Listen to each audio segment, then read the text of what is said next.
Doo-doo-dee. It's Nandi! Hello friends. This patch has finally realized my dream, and Commander Farsight is coming to Tacticus in December as a playable Tau character. I've already done a video showcase talking about the character and his usability, but this video is going to be one where I focus on his legendary release event and how to unlock him. I normally combine this video into one to save your time and clicks, but the last time I did something similar it was pretty well received. So today, I'll talk you through my thoughts and recommendations for Farsight's LRE using Tacticus Table, which provides the visual cues to guide my narrative. As always, a massive thank you to my Patreons for their support in my work. Farsight unlocks via Legendary Release event on December 28th. The requirements have been out for a while, but I have put those into this summary infographic for your perusal. On this slide, you'll see a summary of the tracks, restrictions, and enemies. Snowprints continues to make these newer Legendary Release events quite hard, and I've highlighted here some of the more challenging restrictions. We'll go over the enemies first. For the Alpha track, you will face off against the Adeptus Mechanicus and the Astra Militarum, and you cannot use Imperials. I've gone through and checked all of the LRE levels, and thankfully we don't have to face any of the las cannon teams or Voxcasters for this track, which makes it slightly easier. A couple of things to point out. The Tech Priest Engine Seers have the Machine Vengeance trait. That means if you don't kill them before too many stacks build up, the enemy NPCs will get a huge damage boost. The mortar teams can also be pretty lethal, and the best way to get around that is to cluster around the spawn points, so they are forced to attack in melee when they spawn. For the beta track, we fight against the Tau, which is pretty cool and flavorful considering it is Farsight's event. You can't use Xenos characters. In fact, on battle 16 of this track, you get to fight Farsight himself, and I think that's the first time we've ever been able to fight the LRE character himself during the LRE. From testing beta, I can tell you this track is really hard. When the enemies have range 3 and range 4 units which deal good damage, it's really hard to keep your healers and squishy characters alive. Obviously, getting into melee helps to negate a lot of the Tau damage, but I found this track generally challenging for that reason. For Gamma, we fight against the Orcs. These green guys have been enemies I think as long as LREs have existed. The restriction is that you cannot bring Chaos nor Orcs as characters, and it's unusual to have multiple restrictions like that. The main new thing here is the addition of the large squig. I don't think their presence shifts the needle too much, and by now players are familiar with the enemy NPCs and the priority of kills. Personally, I like to focus on the Storm Boys since they won't flee through battle fatigue. Much like I did for my Trajan video, I'm now going to use Tacticus Table to guide discussion. There are lots of good websites with similar tools, but I find this particular layout works well for me. To use Tacticus Table for this feature, it's pretty straightforward. You load up the website, tacticustable.com, you click up here on the top right, press Events, Legendary Hero Event, and you just press Farsight. Now what this website does is it automatically groups the characters together by traits. So you can see here for the Alpha track, you can combine these three characters, Not Terminator, minimum 5 hits, and Eviscerating, and get 215 points. So let me bring up my sticky pad and I'll walk you through my thought process. We'll start with Alpha and I'll explain a little bit of my thought process and how I approach team building for legendary release events. Here we can use Not Terminator, minimum 5 hits, and Eviscerating to earn 215 points. That requires me building a team of just 3 characters, the Patermine, Chiron, and Lucius. The problem is, apart from the Patermine, I don't think these characters are amazing in legendary release events. And my attitude is that I don't want to be building characters that are only going to be saving 1 or 2 tickets. I want characters that are going to help me push as far as I can over 3 legendary release events. And that's generally my attitude when I'm thinking about who to build for each event.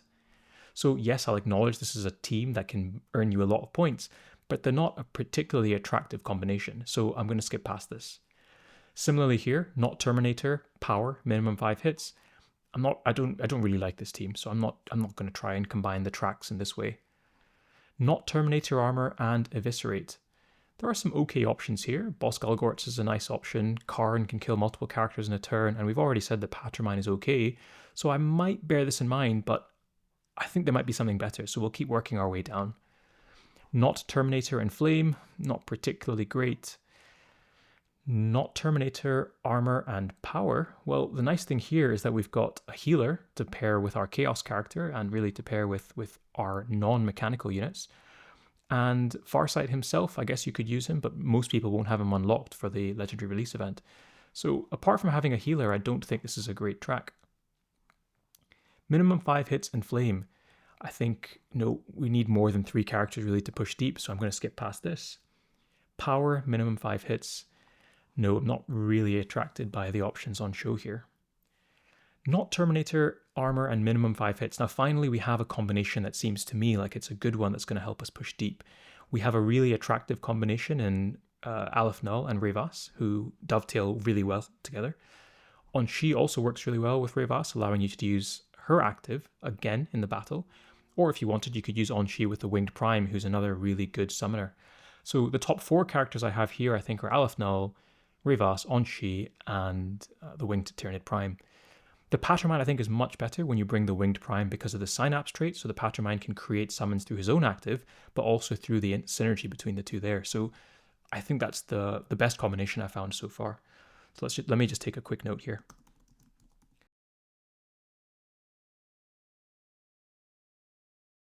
And after that, we're now onto our single tracks. So I'll come back to the alpha section at the end, but it looks like we're going to have to approach all the other requirements here as single tracks. So the rest as single tracks. On to beta. Okay, so beta, we've got resilient and piercing. I think Abaddon's really good. I think Carrion is really good. Whether or not they're going to be enough to push you all the way, probably not. I think that combination is probably going to hit a barrier before you reach the end of the track. So again, it is probably something I'll use at the start to save me some tickets, but I don't think it's a long-term option. Bolter and Resilient, the attractive ones here, I think, are Abaddon for the multiple kills per turn, and Tyrith is also decent with her retaliation mechanic.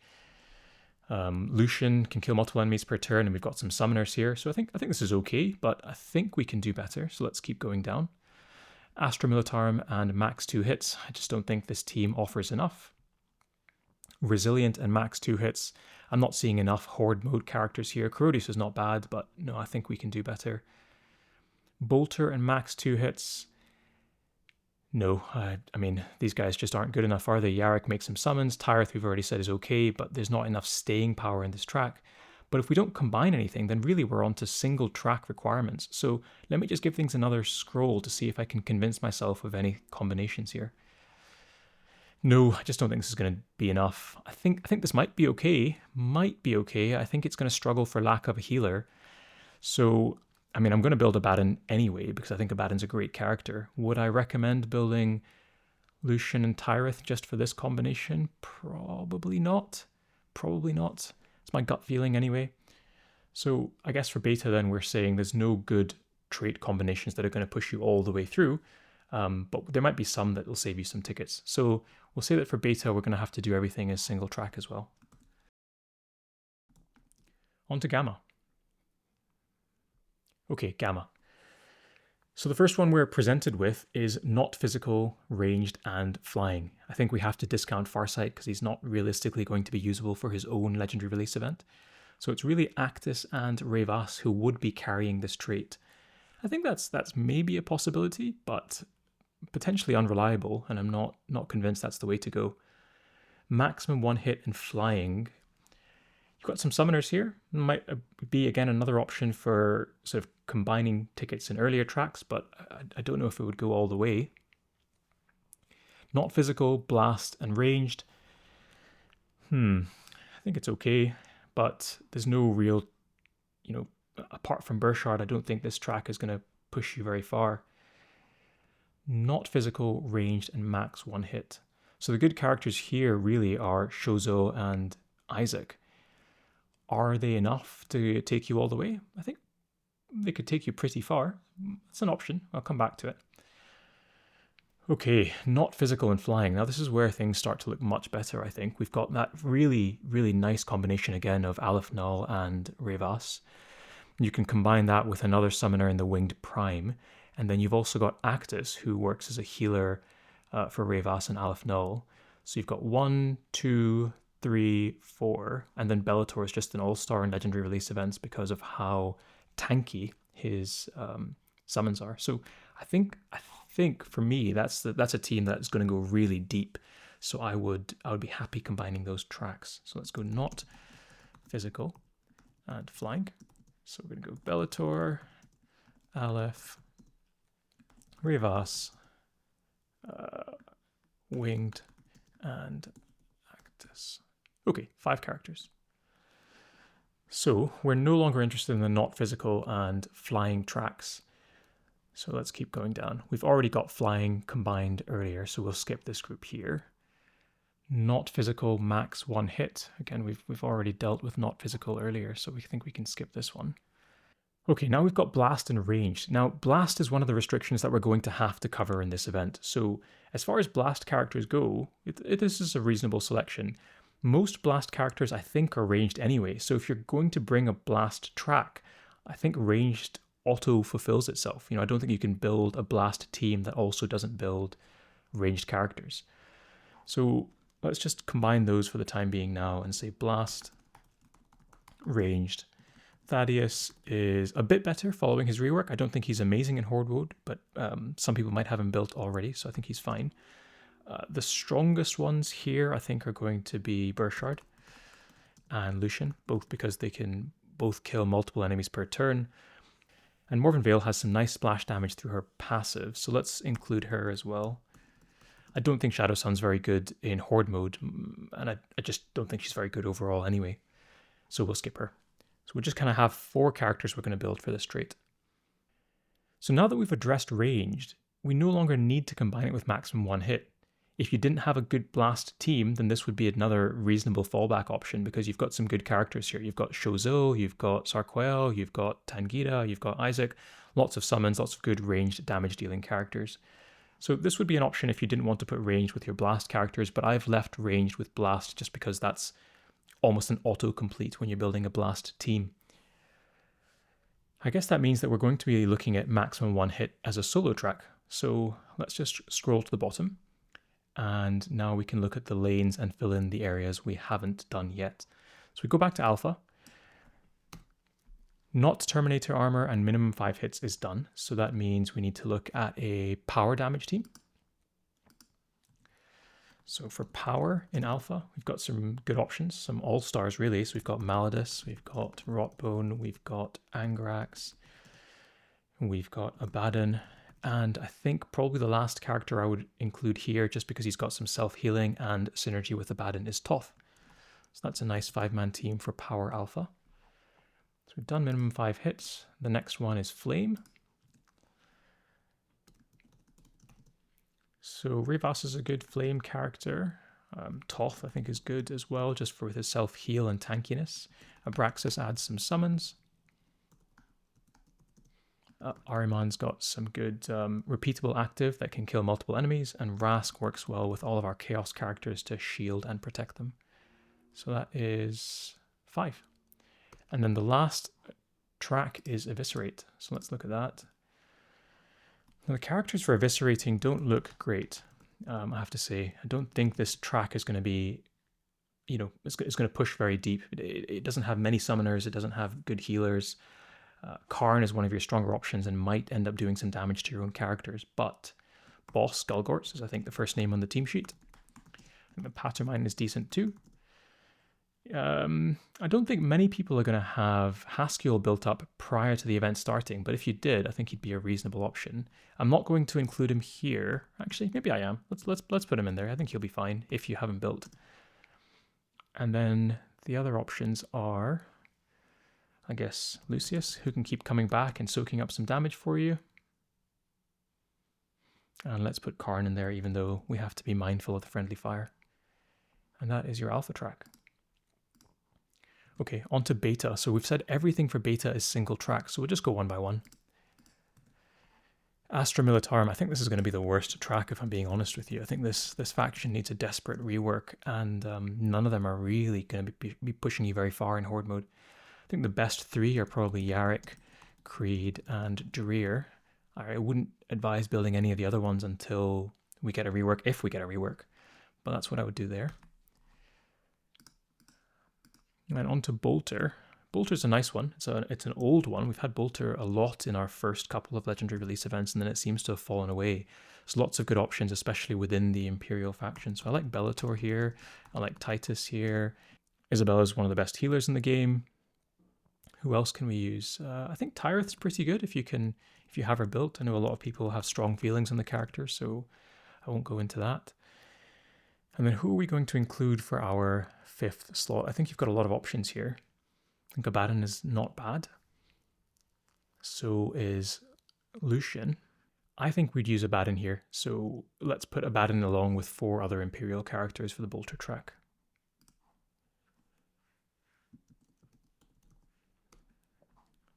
The next one is Resilient, so let's see what that looks like. Great, great, great. We've got Chaos here, and we get to bring the All-Stars in, so Maladus, Rotbone, Rotanone. I don't know why autocorrect's done that.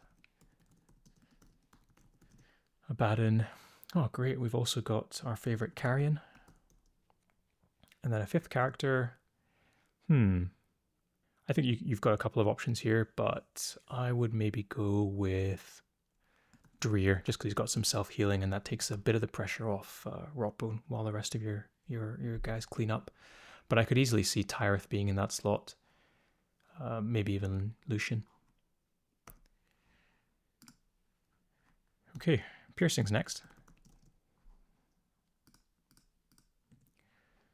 So Piercing, we have to have Incisus as the only healer available to us here. I think Abaddon is good as well. Karn is good, with a caveat that we just need to be mindful about positioning and not leaving him no targets, otherwise he'll just turn his attention to you. Carrion's great. And who's going to be our last character? I think Dante a lot of people will have built, so he would be fine because you're already using him in raid teams. But if you didn't have Dante built and you wanted another character who I think would perform better in horde modes than Dante, then I think Haskell is your option. But let me just put Dante on the team sheet for now. And then that just leaves us one last requirement for beta, which is max 2 hits. Lots of options here. I like taking summoners. I think there's a good number of good summoners here. So I can see Abraxas. I can see... who else can I see here? I can see Archie. Matineo, who can make some summons. Oh, Tangita and Actus as well. We're spoiled for choice. That's a really easy combination, I think. Great, let's move on. So for Gamma, the only thing we have left is maximum 1 hit. So let's just see what that looks like here. So we've got Incisus as our healer. We've got Shozo as a ranged summoner. So Sho. Who else do we have? I like Tangita. I like Matineo. I like Isaac. But we can only bring 5 characters, so who are we cutting? Well, maybe Isaac isn't the best, because his summons are fairly fragile, and we're already getting lots of summons between Sho, Tangita, and Matineo. Probably want some way of keeping Tangita alive, since he's so useful in general. And I guess to that end, we need a mechanical healer. So Vitruvius, I guess, would be the last name over Isaac. And that looks like a pretty good squad. Okay, so there you are. Sorry if that was quite rambling. Hopefully Mrs. Nandi has edited that together in a more concise format so you can all digest it. I've taken all those recommendations, and I've put them here onto a slide as a summary. I'll post that on Discord, and you can screenshot this for yourself or for your guildmates. But that's my approach to legendary release events. You know, other people will have different approaches, but I think it's a good one. Helps you overlap tracks when appropriate, and you don't try and shoehorn it, and lets you come back to that sort of as a reference page for future legendary release events when you need to push even further. And, you know, for events 2 or 3, you're less concerned about saving those 1 or 2 tickets, and you'd rather have built characters who can push you deep rather than those who would have just saved you 1 or 2 tickets over the entire, 3 event series. Okay, I'll maybe sign off there. I hope that was useful and you enjoy playing with Farsight. Thanks as always to my Patreons for their support, and bye for now.